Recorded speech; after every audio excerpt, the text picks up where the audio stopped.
8 నెలల కాలంలో అంటే ప్రజలు ఇచ్చినటువంటి తీర్పు ఇచ్చినటువంటి ఈ 5 సంవత్సరాలకు గాను దాదాపుగా 8 నెలలు అయి 9 నెలలకు వస్తున్నటువంటి పరిస్థితుల్లో ప్రజలకు ఏ వాగ్దానం ఇచ్చారు, ఇచ్చినటువంటి వాగ్దానాలను ఏ మేరకు నెరవేర్చారు అనేటువంటి విషయాన్ని ఒక్కసారి ఈ కూటమి మరి ఆలోచన చేయాలని నేను కోరుతా ఉన్నాను.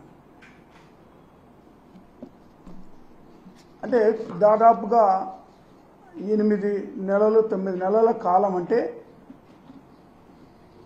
ఆషామాష కాదు, సామాన్యమైన విషయం కాదు. ఈ కాలంలో ప్రజలకు ఏమి చేశాము, ఏ మేలు చేశాము, ఏ మేరకు మేలు చేశాము అనేటువంటి విషయాన్ని ఒక్కసారి కానీ గమనిస్తే ప్రజలకు ఒరిగిందేమి లేదు. మరి అదేవిధంగా ఏమీ జరగలేదు, ఏమి ఒరగలేదంటే గుండు సున్నా ప్రజలకు వీళ్ళు చేసినటువంటిది. ఈ చంద్రబాబు నాయుడు గారికి ఇదేం కొత్త విషయం కాదు. చంద్రబాబు నాయుడు గారికి చాలా క్లారిటీ ఉంది. ఎందుకంటే దాదాపు మరి ఇది 4వసారి ముఖ్యమంత్రిగా ఉన్నటువంటి పరిస్థితులు ఉన్నాయి. ప్రతిసారి కూడా ఇచ్చిన హామీలు నెరవేర్చకుండా ప్రజలకు ఏదైతే మేనిఫెస్టోలో పెట్టారో అవి నెరవేర్చకుండా ఉండడం అనేటువంటిది, మేనిఫెస్టోని తుంగలో దొక్కటం అనేటువంటిది పరిపాటి అయినటువంటి విషయం. చంద్రబాబు నాయుడు గారు క్లారిటీ ఉంది ఎన్నికల ముందే ఆయన మేనిఫెస్టోపై. కానీ ఇక్కడ ప్రజలకే క్లారిటీ ఉండాల్సినటువంటి అవసరం ఉంది. ప్రజలు తెలుసుకోవాలా. పదే పదే మోసపోతూ ఉన్నారు. పదే పదే ఏదైతే ఆయన వాగ్దానాలు చేస్తున్నారో, ఏదైతే మేనిఫెస్టోలో పెడతా ఉన్నారో అవి నెరవేర్చకపోయినప్పటికి కూడా మళ్ళీ మళ్ళీ ప్రజలకి అబద్ధాలు చెప్పి ప్రజల్ని మోసగించి అమలు కాని వాగ్దానాలను ఎన్నికల మేనిఫెస్టోలో పెట్టి ఎన్నికలకు వెళ్ళినా కూడా మరి అనేక సార్లు విజయం సాధిస్తున్నారంటే ప్రజలకి క్లారిటీ ఉండాల్సినటువంటి అవసరం ఉంది. ఇందులో కొసమెరుపు ఏంటంటే బీజేపీకి ఒక క్లారిటీ ఉంది. అందుకే మేనిఫెస్టో ఎప్పుడైతే విడుదల చేస్తున్నారో బీజేపీ నాయకులు ఇది అమలు కానటువంటి వాగ్దానాలు, వీటికి దూరంగా ఉండాల్సినటువంటి అవసరం ఉందని ఆలోచన చేసుకున్నారేమో. కనీసం మేనిఫెస్టోని ముట్టుకోవడానికి కూడా ఇష్టపడకుండా దూరంగా నిలబడ్డటువంటి పరిస్థితుల్లోనే అది రిలీజ్ చేసేటువంటి సందర్భంలో అయితే ఇక్కడ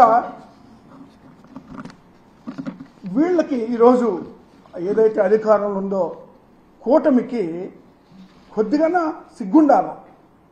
ప్రజలు ఏమనుకుంటున్నారు అనేటువంటి ఆలోచన, లేదా ప్రజలు వీళ్ళు చేస్తున్నటువంటి పరిపాలన ప్రజలు ఏ విధంగా వ్యతిరేకిస్తున్నారో, ప్రజలు ఏ విధంగా నిరసనలు తెలియజేస్తున్నారో అనేటువంటి విషయాన్ని కూడా పట్టించుకోకుండా వీళ్ళ పరిపాలన చేసుకుంటూ వెళ్తూ ఉన్నారు. అంటే ప్రజల ఆకాంక్షకు అనుగుణంగా పరిపాలన జరగడం లేదు అనేటువంటి మాట వాస్తవం.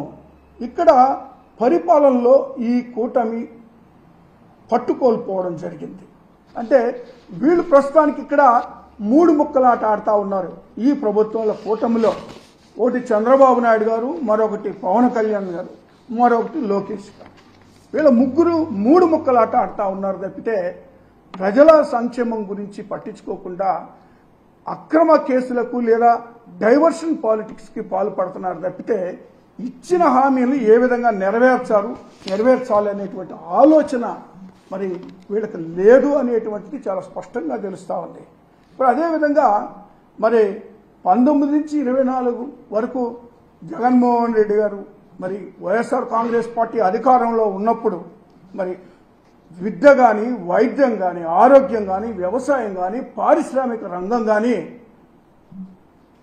అభివృద్ధి చెందింది అనేటువంటి మాట వాస్తవం. అది ప్రజలు గమనించారు. అన్ని రంగాల్లో ఏ విధంగా అభివృద్ధి చెందింది, ఏ విధంగా ప్రజల్ని ఆదుకుంది అనేటువంటి విషయం. మరి ముఖ్యంగా కోవిడ్ సమయంలో మరి కోవిడ్ మహమ్మారి నుంచి ఆంధ్రప్రదేశ్ ప్రజల్ని కన్న బిడ్డల్లాగా కాపాడుకున్నటువంటి చరిత్ర జగన్మోహన్ రెడ్డి గారిది. మరి అలాంటి పరిస్థితుల్లో వీళ్ళు ఇచ్చినటువంటి మరి హామీలు నెరవేర్చలా. జగన్మోహన్ రెడ్డి గారు ఇచ్చినటువంటి ప్రతి హామీ తూచా తప్పకుండా నెరవేర్చడం జరిగింది. అయితే ఈ చంద్రబాబు నాయుడు గారు 45 ఏళ్ల రాజకీయ చరిత్రలో మరి కేవలం దోచుకోవడానికి దాచుకోవడానికి పరిమితం అయ్యారు తప్పితే ఇచ్చినటువంటి హామీలు ఈ 4 సార్లు ఎప్పుడు గెలిచినా కూడా మరి నెరవేర్చిన పరిస్థితులు ఉన్నాయి లేను. అదే జగన్మోహన్ రెడ్డి గారు అధికారంలోకి వచ్చిన తర్వాత ఇదే మేనిఫెస్టోని మరి బైబిల్ లాగో మరి ఖురాన్ లాగో భగవద్గీత లాగో భావించి మరి ఇవన్నీ నెరవేర్చడం జరిగింది. మరి ఆయన ఎందుకు ఇచ్చిన హామీలు నెరవేర్చలేదు, ఎందుకు ప్రజల్ని పదే పదే మోసం చేస్తున్నారు అనేటువంటి విషయాన్ని ప్రజలు కూడా గమనించాల్సినటువంటి విషయం ఉంది అనేటువంటిది నేను గుర్తు చేస్తా ఉన్నా. అదేవిధంగా ఇప్పుడు ఒక్కసారిగా మీడియా ముందుకొచ్చి నేనిచ్చినటువంటి హామీలు సంక్షేమ కార్యక్రమాలు నెరవేర్చడం కష్టంగా ఉంది, ఆర్థిక పరిస్థితులు బాగాలేవు అనేటువంటి మాట ఇప్పుడు కొత్తగా చిలక పలుకులు పలుకుతా ఉన్నటువంటి పరిస్థితి చూసాం చంద్రబాబు నాయుడు గారు. అంటే ఎన్నికలకు ముందు మాత్రం ఆంధ్రప్రదేశ్లో వైఎస్ఆర్ కాంగ్రెస్ పార్టీ అధికారంలోకి వచ్చిన తర్వాత 14 లక్షల కోట్ల అప్పులు ఉన్నాయని పదే పదే పదే పదే తప్పుడు ఆరోపణలు దుష్ప్రచారాలు చేయడం జరిగింది. అధికారంలోకి రావడం జరిగింది.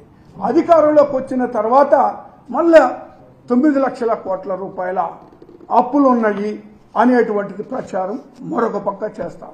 మరి ఇన్ని ప్రచారాలు చేసినటువంటి మరి ఇన్ని అప్పులు ఉన్నాయి అంటున్నటువంటి మీరు వాగ్దానాలు ఇచ్చేటప్పుడు తెలీదా రాష్ట్ర ప్రభుత్వం ఆర్థిక పరిస్థితి? మరి అదేవిధంగా 14-19 మధ్యలో ఇదే తెలుగుదేశం పార్టీ ఇదే కూటమి అధికారంలో ఉన్నప్పుడు మరి ఖజానాలో వదిలిపెట్టింది కేవలం 100 కోట్ల రూపాయలు మాత్రమే ఖజానాలో వదిలిపెట్టి దిగిపోవడం జరిగింది.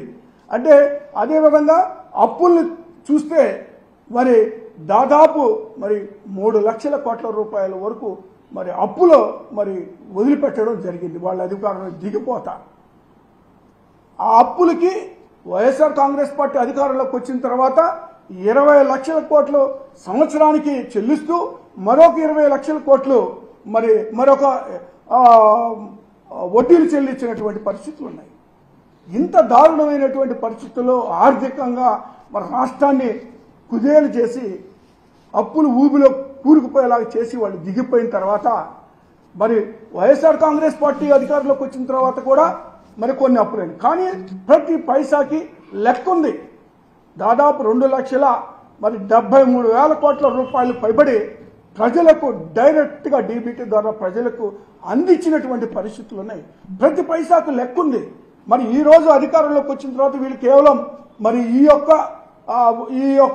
8 నెలల్లో మరి 1,19,000 కోట్ల రూపాయలు అప్పులు చేశారు. ఎవరికో పెట్టారు? ఈ అప్పులు ఏమైనాయి?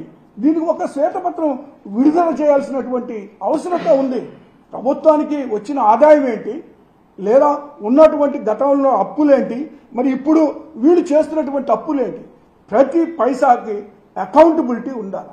ఆ అకౌంటబిలిటీ అనేటువంటిది లేదు. నేను అందుకే గతంలో మరి వైఎస్ఆర్ కాంగ్రెస్ పార్టీ ఉన్నప్పుడు మరి అకౌంటబిలిటీ అనేటువంటిది ఉన్నది అనేటువంటిది మేము స్పష్టంగా చెప్పడం జరిగింది.